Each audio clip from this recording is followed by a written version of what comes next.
At 2 o'clock in the morning, in one of the most sensitive military regions inside Iran, air defenses were no longer watching for a theoretical threat. They were watching for impact. Reports began emerging that military sites in Iran's Isfahan province had been struck in what regional media and live war coverage were describing as a coordinated U.S.-Israeli operation. If those reports are accurate, this is not just another exchange in a long and dangerous shadow war. This is something far more serious, because Isfahan is not a symbolic target. It is one of the most strategically important military zones in Iran, tied to missile infrastructure, defense industry capacity, and some of the most sensitive parts of the country's security architecture. And when a place like Isfahan is hit, the real question is not only what was damaged, the real question is what happens next. Because if military sites in Isfahan were struck in a coordinated operation, then this may mark a shift from pressure and deterrence into a more direct phase of systems warfare. Not a warning shot, not an isolated retaliation, but a move aimed at degrading Iran's military capacity where it matters most. And if that is what happened, Tehran's response may not be limited, symbolic, or delayed. It could be designed to restore deterrence quickly, visibly, and at a scale that forces the entire region to pay attention. So tonight, we need to break this down carefully. What exactly is Isfahan? Why would military sites there matter so much? What kind of operation would be required to hit them? What does this say about U.S. and Israeli targeting priorities? And most importantly, what are Iran's realistic response options in the next 24 to 72 hours? Because if this strike really hit where it was intended to hit, then the next move may not just be another headline. It may be the moment this conflict enters a much more dangerous phase. Let's start with the target. When most people hear the name Isfahan, they think of a historic Iranian city, a cultural center, a major urban region in the center of the country. But for military planners, Isfahan means something else entirely. It is part of the internal backbone of Iran's strategic infrastructure. The province has long been linked to defense production, military logistics, air defense installations, and facilities connected to the country's missile and aerospace architecture. It is not on the outer edge of Iran's security map. It is inside it. And that matters because striking sites in or around Isfahan is very different from striking a proxy warehouse in Syria or a militia convoy in Iraq. It signals reach, it signals intelligence, and it signals willingness to target deeply embedded components of Iran's military system. That is why even limited strikes in Isfahan create outsized consequences. The physical damage may be one part of the story. The strategic message is the bigger part. A strike there says, we know where key systems are, we can get to them, and we are prepared to act inside a zone Iran considers central to its own military resilience. Now, whether this was primarily a U.S. operation supported by Israel, an Israeli operation with U.S. coordination, or a more complex intelligence and targeting partnership, is something that may remain unclear in the immediate aftermath. In these situations, public ambiguity is often deliberate. Governments sometimes want the effect of a strike without disclosing the full operational details behind it. But from a strategic point of view, the distinction matters less than the message received in Tehran. And the message Tehran is likely receiving is this: protected sites inside the Iranian interior are now vulnerable. And once that perception takes hold, the pressure on Iran's leadership changes immediately. Because Tehran cannot treat this as just another strike if the targets were meaningful. It has to think about deterrence. It has to think about credibility. It has to think about what happens if it does too little and what happens if it does too much. That is the trap in this moment. If Iran underreacts, it risks signaling weakness and inviting more strikes on high-value sites. If it overreacts, it risks triggering a broader regional war with the United States and Israel at the same time. So the next move has to be calibrated. But calibrated does not mean small. It means deliberate. And that is where the danger begins. Because Iran has several different response paths, and none of them are low risk. The first and most obvious option is a direct missile or drone response. Iran has spent years building a layered strike architecture that includes medium-range ballistic missiles, solid fuel systems, attack drones, cruise missiles, and regional launch flexibility. If military sites in Isfahan were hit, Tehran could decide that a visible direct response is necessary to reestablish deterrence. That response could target Israeli military infrastructure, strategic energy-related assets, or U.S. bases in the Gulf region. The key objective would not necessarily be maximum destruction. It would be maximum strategic signaling. In other words, to show that if you strike Iran's core sites, Iran can impose costs immediately. The second option is proxy escalation. This is where Iran may believe it has more flexibility. Rather than launching directly from its own territory, it could lean on aligned groups and partners across the region to increase pressure on multiple fronts at once. That could mean rocket or drone activity from militias in Iraq and Syria, maritime pressure connected to Gulf shipping lanes, or intensified threats through groups operating in the broader Iranian network. The advantage of this path is deniability and distributed pressure.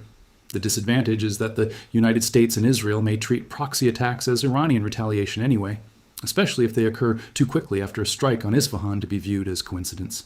The third option is economic coercion, especially through the Strait of Hormuz. And this is where the latest political rhetoric becomes especially important.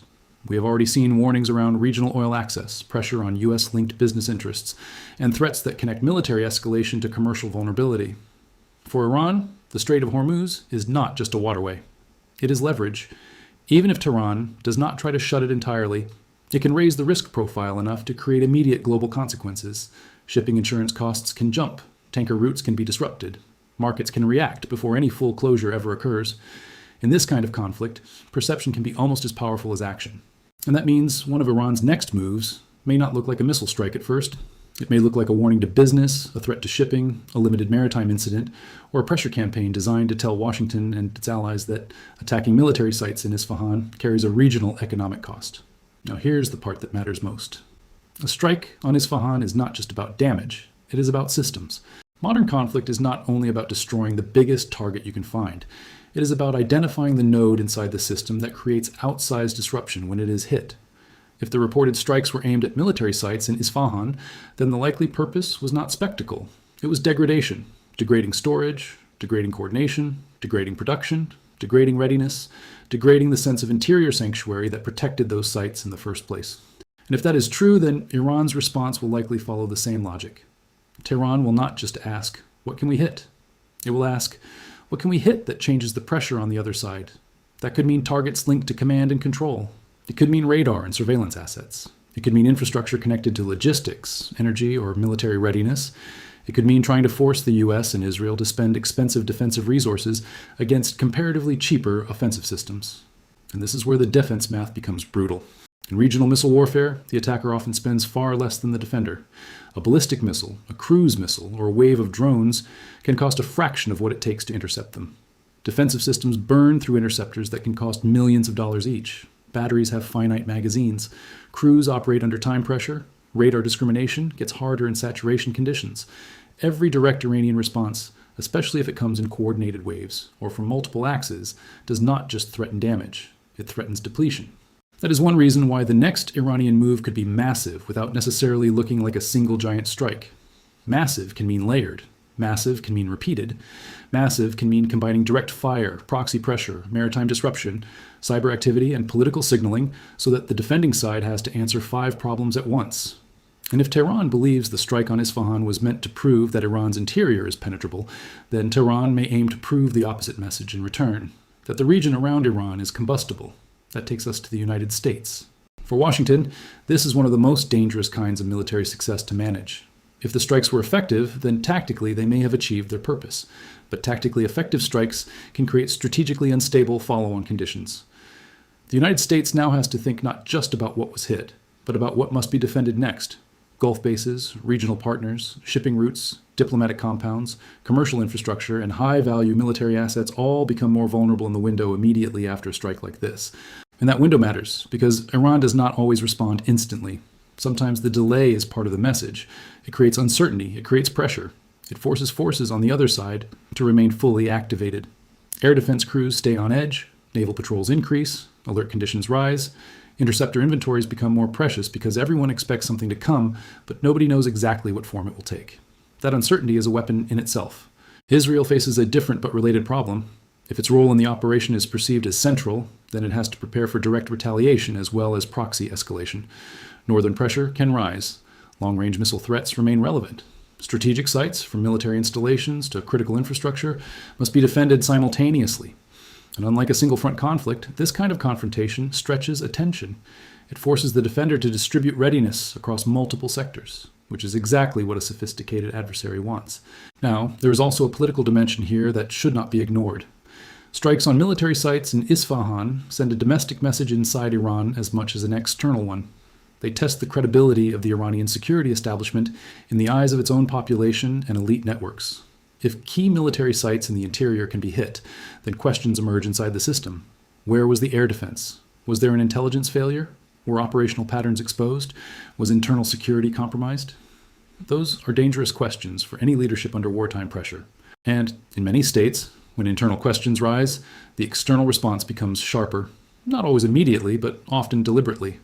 A forceful retaliation can be used not only to punish the attacker, but to stabilize domestic perceptions of strength.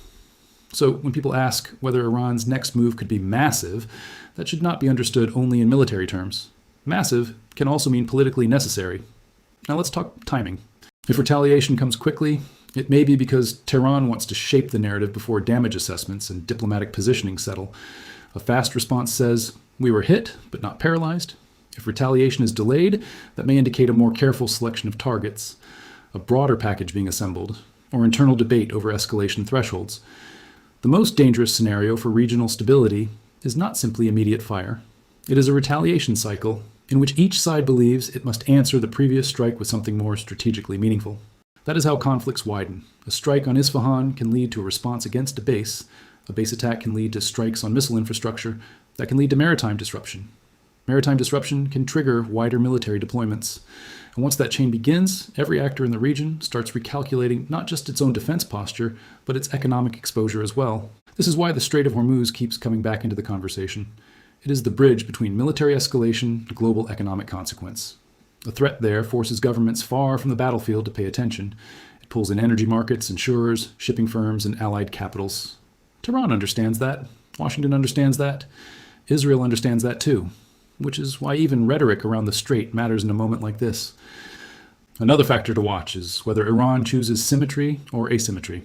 A symmetric response would mean hitting something that looks like a military equivalent: a base, an airfield, a weapon site, a strategic support facility. An asymmetric response could mean cyber pressure, maritime harassment, attacks through partners, or economically disruptive actions that do not mirror the original strike but still raise the cost. Historically, states under pressure often prefer a mixed model: enough directness to restore deterrence, enough ambiguity to preserve flexibility. That mixed model is probably the most realistic scenario here, and it would fit the broader pattern of modern regional conflict. Not one single dramatic exchange, but an expanding web of coordinated pressure points. What happens next? So what happens next? First, watch official language from Tehran. If the rhetoric shifts from condemnation to commitment, that is usually a sign that options are moving from planning toward execution. Second, watch U.S. force protection levels across the Gulf.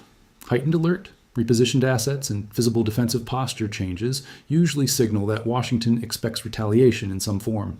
Third, watch the maritime space. Even a small incident there can tell you that the conflict is broadening beyond direct strike-for-strike logic. Fourth, watch whether more sites inside Iran are reported hit, because if follow-on strikes continue, the pressure on Tehran to answer at scale rises dramatically. And finally, watch for the shape of the response, not just the size. A smaller but strategically chosen retaliation can matter more than a larger but symbolic one. Here's the bottom line.